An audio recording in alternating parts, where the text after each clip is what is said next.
Hello everyone and welcome to the channel. I'm Emmanuel, I am a Boeing 737 pilot and a member of PMDG's tech team.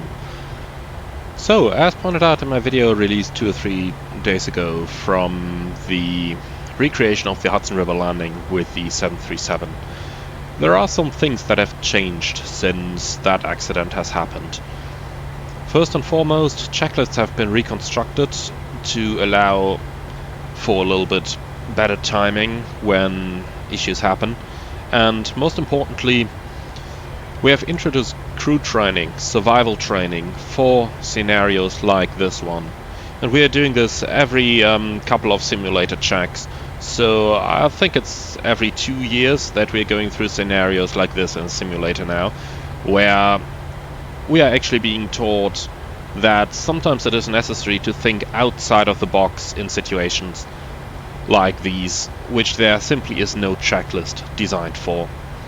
So these simulator sessions, by the way, are debriefed with the instructors, but they are not being graded because there is no right or wrong in a situation like this.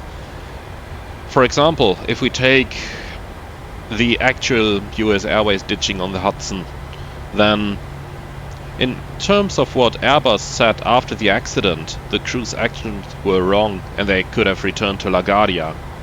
However, if human factors experts come into play and if you interview actual pilots, then what the crew did was absolutely right, because everybody survived the accident and the airplane was wrecked, but that's a problem for the insurance companies. So, that being said, there is no right or wrong here. There just is a survive or don't survive.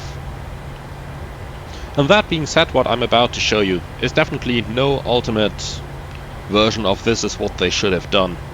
After all, I'm recording this sitting in my living room in front of my computer, not sitting in the actual cockpit,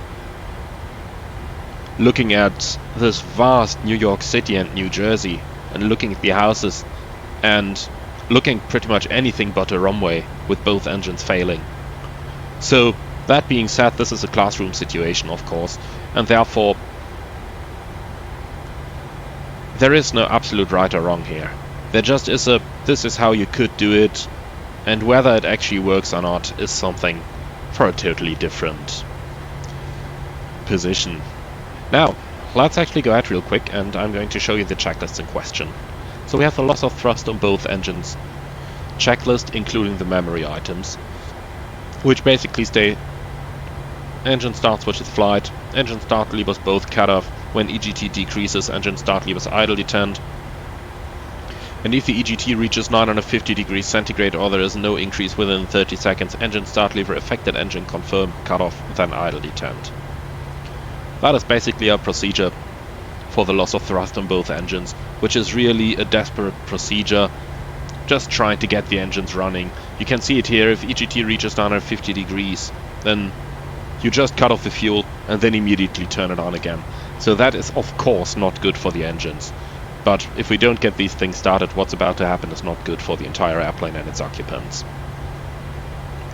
Moving on in the checklist over here, we get some additional information that engine starts may take very long, especially at high altitudes. Then it asks us to set the speed higher, for example 300 knots below level 270, which of course you cannot do at this low altitude. You just don't have the room to trade airspeed, or to trade altitude for airspeed. Next step is to start the APU, and when the APU is started and neither engine has started, then we're going to attempt an engine restart. Now, the situation up here, N2 above 11%, that is actually the situation that we've tried to cover with the loss of thrust of both engines' memory items, because the start switches at this point will still be in the flight position. If the N2 is at or below 11%, as can be expected at the low speeds that we're flying at in a situation like this, then we are going to use the starter to assist us in getting the engines to work. So for that, we'll close both thrust levers, which we didn't have to do in the checklist previously. Then the wing anti-ice is going to go off, packs are going to go off, APU bleeder switch on, ignition select switch both. So until here we are basically re-establishing the normal engine start procedures. with the exception of the ignition, which is now going to be in both and not in either A or B, because now we want all available power from the igniters to be available for us. Then we're going to cut off the fuel as desired, and thereafter put the engine start switch into ground, and as soon as the N2 is at or above 11%, we'll put the engine start lever into idle detent, and the rest of the checklist basically assumes a successful engine start. So at this position then we'll have to see if the attitude displays still work, because the IRS may not have been powered for a very long while. That's how the checklist continues, but that's all really pretty much irrelevant for our situation as we're going to encounter it. Instead we have the ditching checklist that we should have a look at. However, you will notice that the ditching checklist we have in our QRH over here, that's the current, or rather that's the version that was current before the accident. So we can see over here the checklist dates September 18, 2008. So in this very manual that I have over here in this QRH, the checklist is still from the time before the actual accident has taken place. However, even the current checklist is still designed for a situation in which you have a little bit of time available. It starts giving you some basic information here, such as alert the cabin crew, burn off fuel to reduce touchdown speed and increase buoyancy, plan to touchdown on the windward side in parallel to waves and swells, and plan a flap 40 landing, unless another configuration is needed.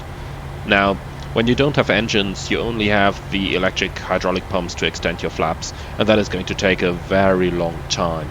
So in a situation like we are going to encounter it here today, we may not actually be able to get the flaps all the way out to 40. However, that's something that you have to keep in mind nowadays. So if, for example, you're at 1,000 feet and you have cleared all obstacles, you just have the river in front of you, then it may be a good idea to start extending the flaps earlier, which is something that the US Airways crew did very late. However, we have to take into account they were flying an A320, and the flap extension time in the A320 is probably different from the 737. So, going on over here, we have our checklist complete except deferred items, and the deferred items are actually pretty long. So you can see here below 5,000 feet we're going to pull the landing gear or a warning circuit breaker to prevent the warning horn. We'll switch on the passenger signs, put the bleed air switches off, and close the outflow valve. And that is actually really important here. That is something that has not happened in the US Airways flight. So they did not get far enough down any checklist, and indeed they only ran the loss of thrust on both engines checklist and not the ditching checklist, because that decision was made so late there was simply no time to get that checklist out. So these items, however, are something really important here, and something that we put emphasis on in our simulator training, that if you have the time, just turn off the bleeds and close the outflow valve to prevent water from entering the airplane. Of course, there is always a chance that the airplane might get damaged on the landing, ripping holes open and thereby enabling water to come into the fuselage. However, we will try our very best to prevent that from happening. If the airplane is not damaged and all the valves and hatches are closed, then the 737 can probably float for an indefinite amount of time. Talking about all hatches being closed, by the way, it has to be noted that in the 737 the aft doors cannot be opened after a ditching because they may be below the waterline. So you can evacuate only via the overwing exits and via the front doors. Looking a little bit further at the checklist, we see that we're going to turn the ground proximity warning switches off, both for the gear and for the terrain.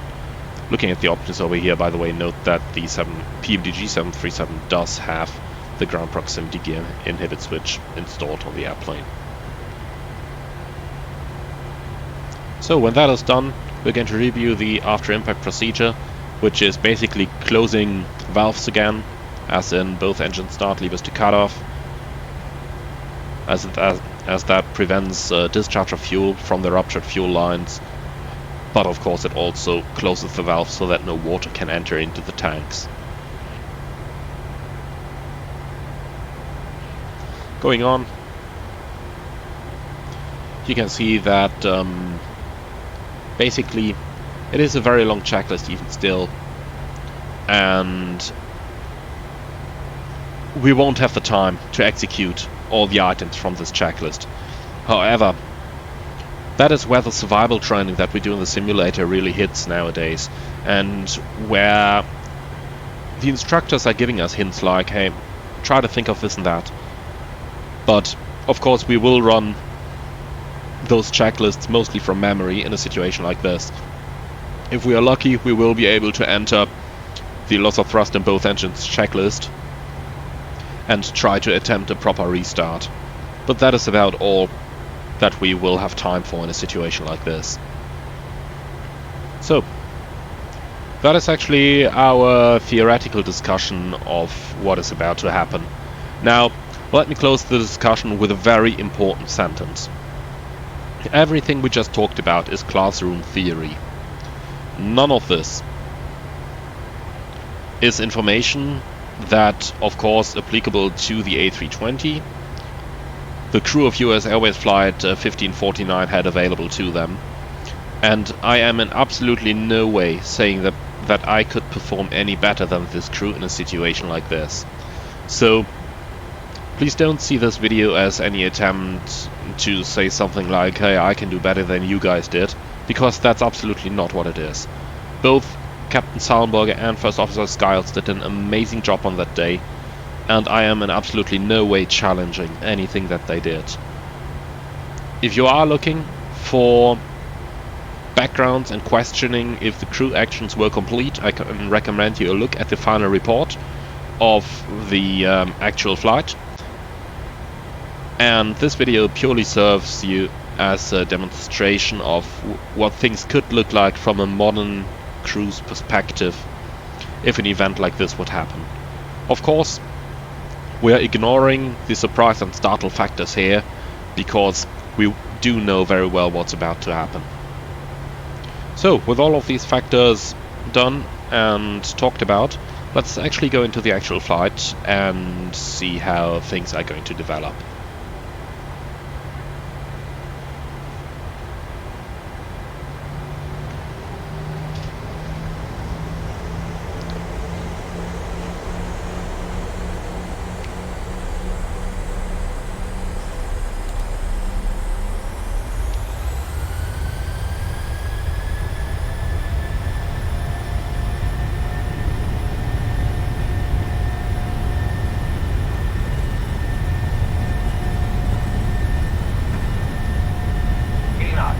Checked.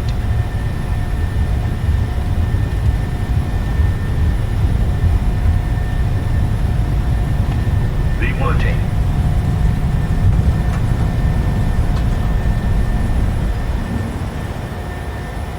Positive rate of climb. Gear up.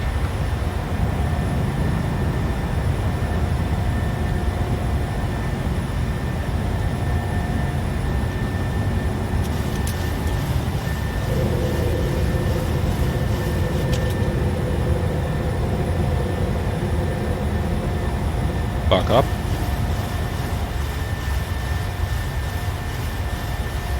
Flaps 1.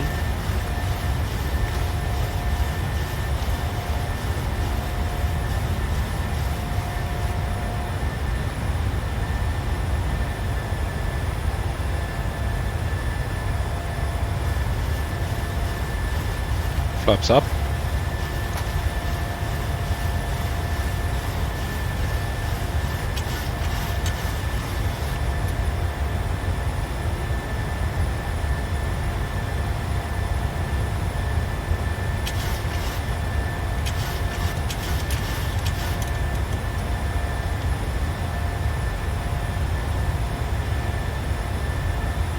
So let's actually engage our failures.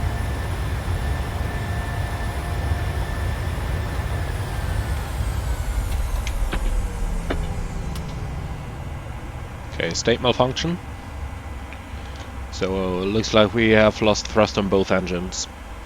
Okay, loss of thrust on both engines, memory items, my radios, starting the APU. Okay, loss of thrust on both engines, memory items. Engine start switches both, flight, engine start levers, both engines, cut off. And when the EGT decreases, which is the case now, engine start levers both, idle detent. If the EGT does not increase within 30 seconds or reaches 950 degrees, engine start levers affected engine, confirm cutoff, then idle detent. Okay, I do actually not see any increase right now. Let's go to the loss of thrust on both engines, non-normal checklist, my radios. Okay, loss of thrust on both engine. So, condition both of these secure, both engines have a loss of thrust, both engine failure loads show. Objective to restart at least one engine. Engine start switches both, flight. Engine start levers both, cut off. Okay, we don't have increase in 30 seconds, so both cut off.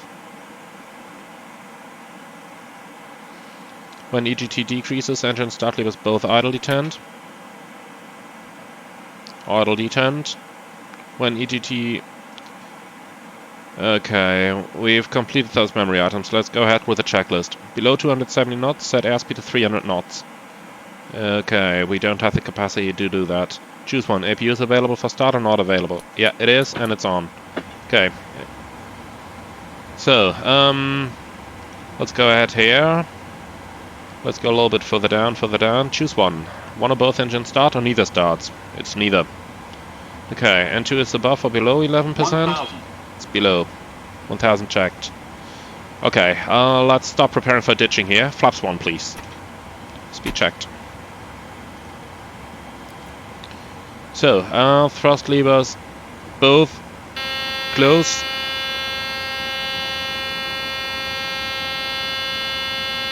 Engine start levers, both cut off. Okay, I'm going to configure this manually now.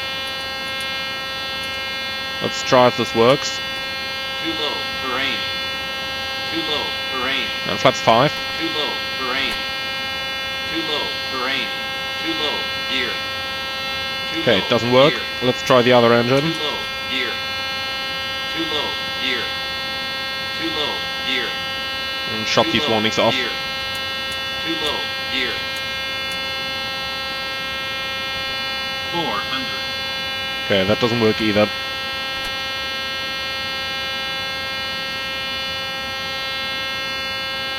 Okay, let's prepare the airplane for ditching.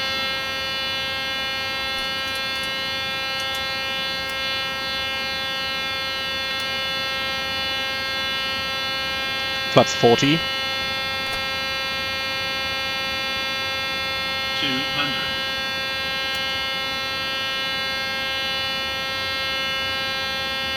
100. Okay, shut-off valve is closed. Brace, brace, brace.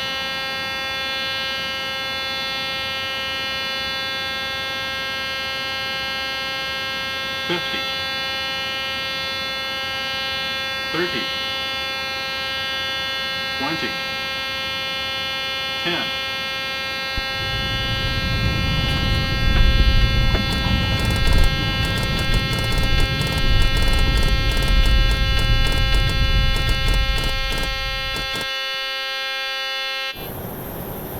Alright.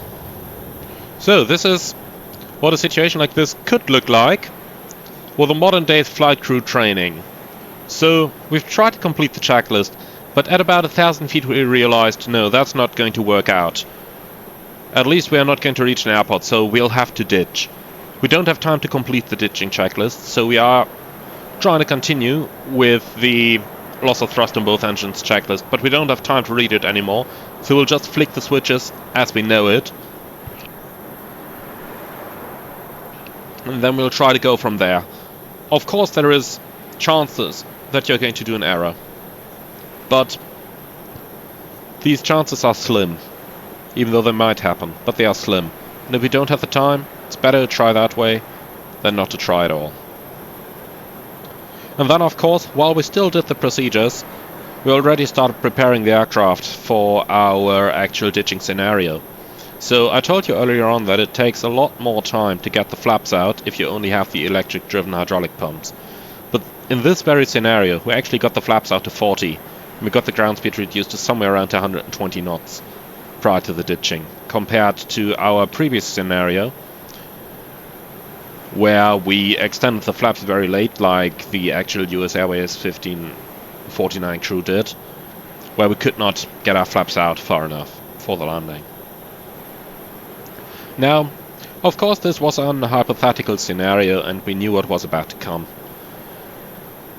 How something like this is actually going to go, in case it really happens to me at some point, I can only say that I've prepared the best I could, that I'm taking the simulator training seriously, and that I'm trying to know as much of the checklists by heart, just in case a situation arises where I don't have the time to read through them.